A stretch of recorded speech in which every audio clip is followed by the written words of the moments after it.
एक बहुत ही बहुचर्चित और बहुत ही बड़ी फिल्म आई थी,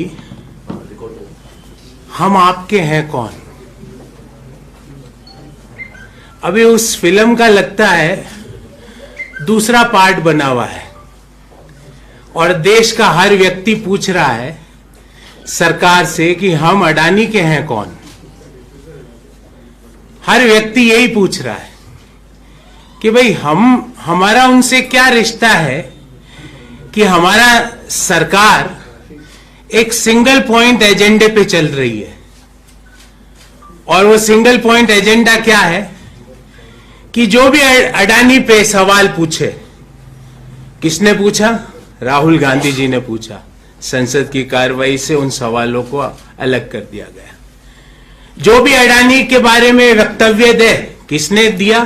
कांग्रेस अध्यक्ष श्री मल्लिकार्जुन खड़गे जी ने दिया। उसको राज्यसभा की कार्रवाई से अलग कर दिया। सरकार को क्या लगता है कि आंखें बंद करने से सवाल छूट जाएंगे? सवाल तो आज भी जस के तस बने हुए हैं। और ये आज की विशेष प्रेस वार्ता हम अडानी के हैं कौन सीरीज की प्रेस वार्ता है। एआईसीसी की ओर से देश भर के 23 शहरों में आज इस प्रेस वार्ता का आयोजन किया गया। और मैं आज आपके सामने जो तथ्य और आंकड़े लेके आया हूं, 2 बार तो जब मैंने निकाले तो मुझे भी विश्वास नहीं हुआ कि ऐसा भी हो सकता है क्या, जबकि मैं अर्थशास्त्र की थोड़ी बहुत समझ रखता हूं। पूर्ण जानकारी अर्थशास्त्र के ज्ञाता तो मोदी जी है। साथियों, हिंडनबर्ग रिपोर्ट आती है और वो कहती है कि शेल कंपनियों से, विदेशी शेल कंपनियों से अडानी ग्रुप को पैसा मिला। हमने सवाल पूछा कि इस काले धन का असली मालिक कौन है? सरकार इसकी छानबीन क्यों नहीं कराती है?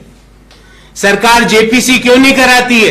अरे संसद के दोनों सदनों में आपका बहुमत है, आपके सांसद ज्यादा होंगे, आप डरते क्यों इतना मोदी जी?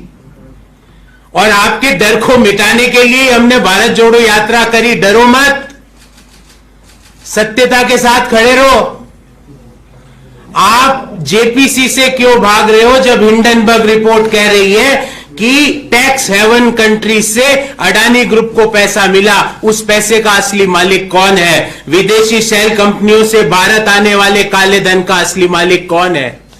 अरे बात तो आपने करी थी 15 लाख रुपए हर व्यक्ति के खाते में आ जाएंगे, पर सच्चाई यह है कि 2021 में 30,500 करोड़ रुपया और 14 साल का अधिकतम पैसा स्विस बैंकों में भारतीयों का जमा है।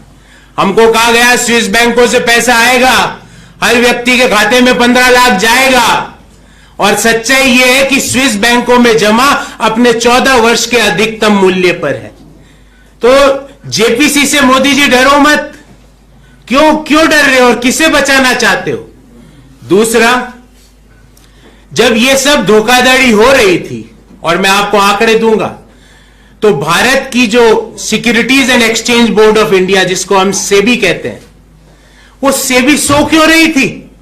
किसके दबाव में सो रही थी? मैं आपको कुछ डाटा देता हूं। 24 जनवरी 2023 से लेके 15 फरवरी 2023 के बीच, मतलब 25 दिन के अंदर अडानी ग्रुप का 10.5 lakh crore, 10.5 lakh crore is equal to 10.5 trillion Adani group की मार्केट कैप में कमी आई। सेबी ने कोई जांच नहीं की। किसका पैसा डूबा? उन छोटे छोटे निवेशकों का पैसा डूबा जिन्होंने बढ़े हुए भाव में अडानी कंपनी के ग्रुप के शेयर खरीद लिए। उसके भाव आधे हो गए, सेबी खामोश बैठी हुई है। जब हमारे लोग, हमारे नेता, हमारे अध्यक्ष जेपीसी की मांग करते हैं तो उस मांग को संसद की कार्रवाई से हटा दिया जाता है। दूसरी बात, लाइफ इंश्योरेंस कॉर्पोरेशन, जो खुद आज मार्केट में अपना इंश्योरेंस कराने के लिए घूम रही है कि भाई मेरा कोई इंश्योरेंस कर दो, क्योंकि उसकी हालत अडानी ग्रुप ने यह कर दी। और डाटा के साथ आपको बात करूंगा।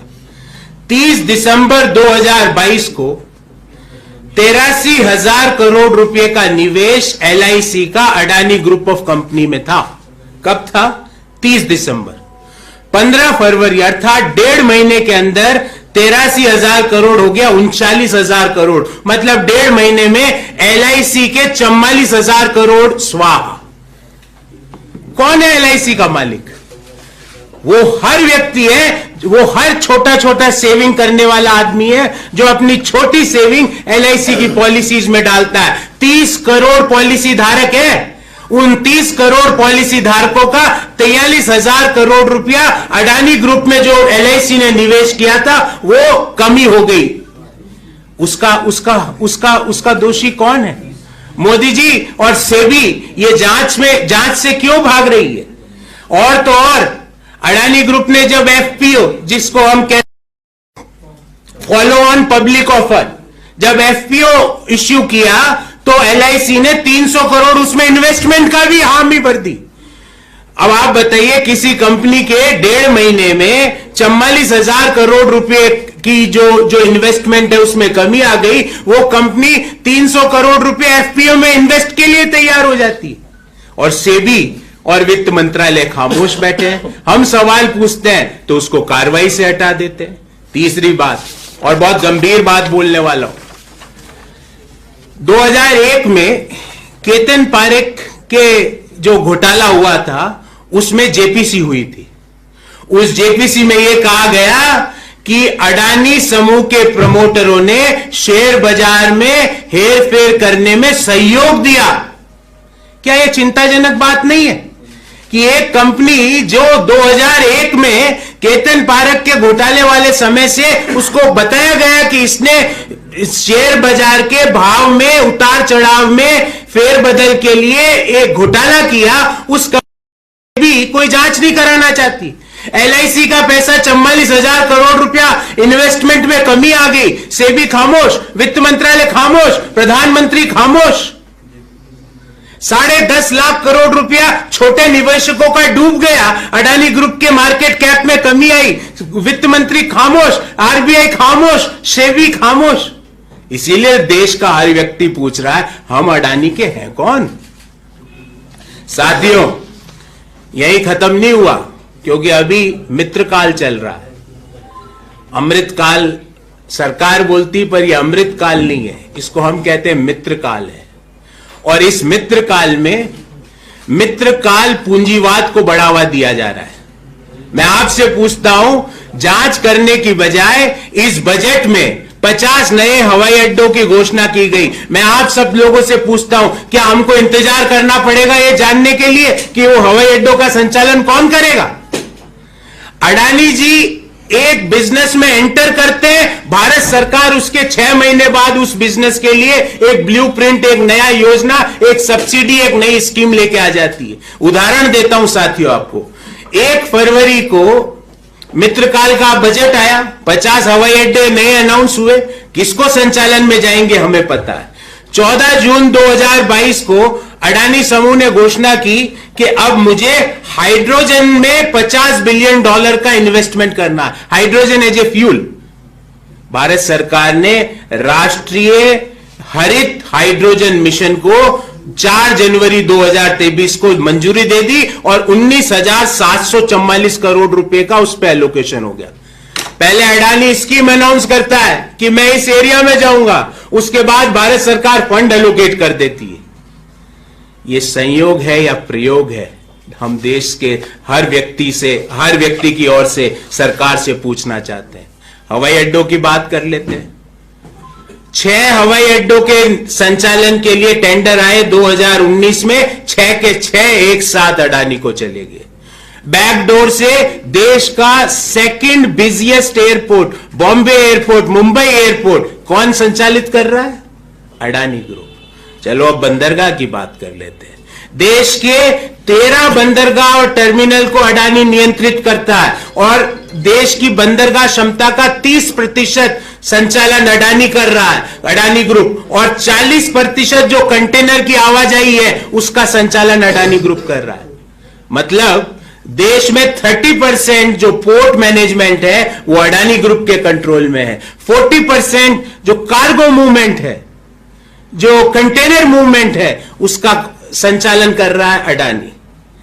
और तो और जब एक पोर्ट में जिसका नाम है दीघी पोर्ट, सी पोर्ट है दीघी का, वहां पे JNPT Jawaharlal Nehru port trust ने उस दीघी पोर्ट के लिए बिड भरी संचालन के लिए, उसको मिल भी गई।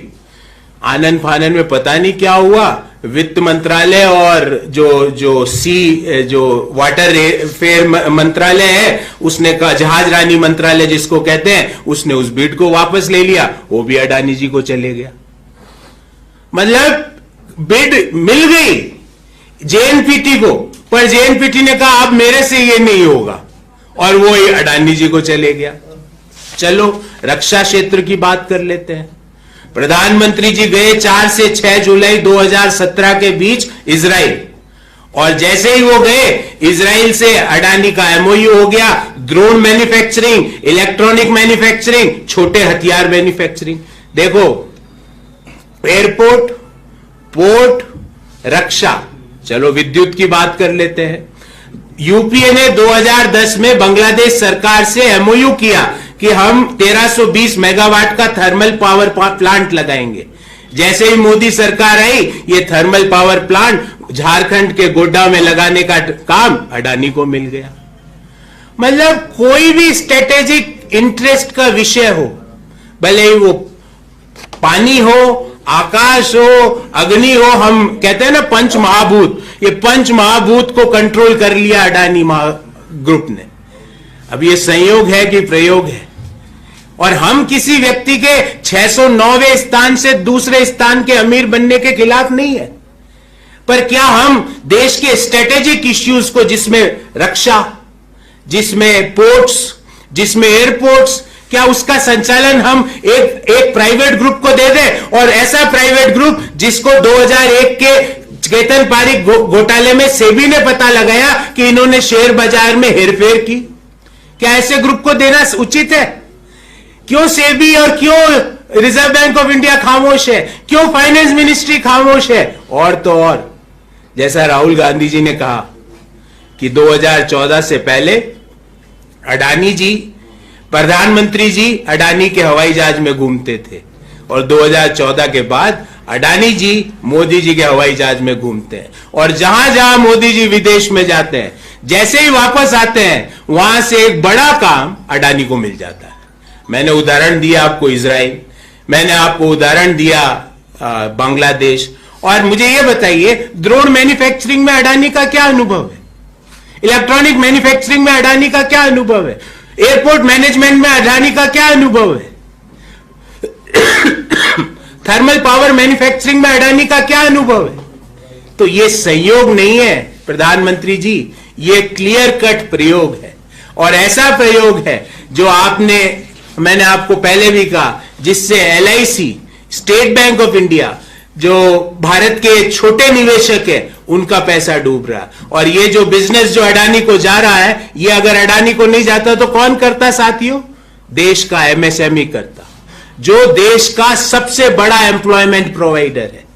देश के स्टार्टअप्स करते। अगर ये ड्रोन का काम अडानी को नहीं जाता, तो जो स्टार्टअप्स पिछले 20 साल से 10 साल से इस टेक्नोलॉजी को ट्रैक कर रहे हैं, उनके पास ये काम जाता, पर ये काम उनको नहीं गया, ये काम गया अडानी को।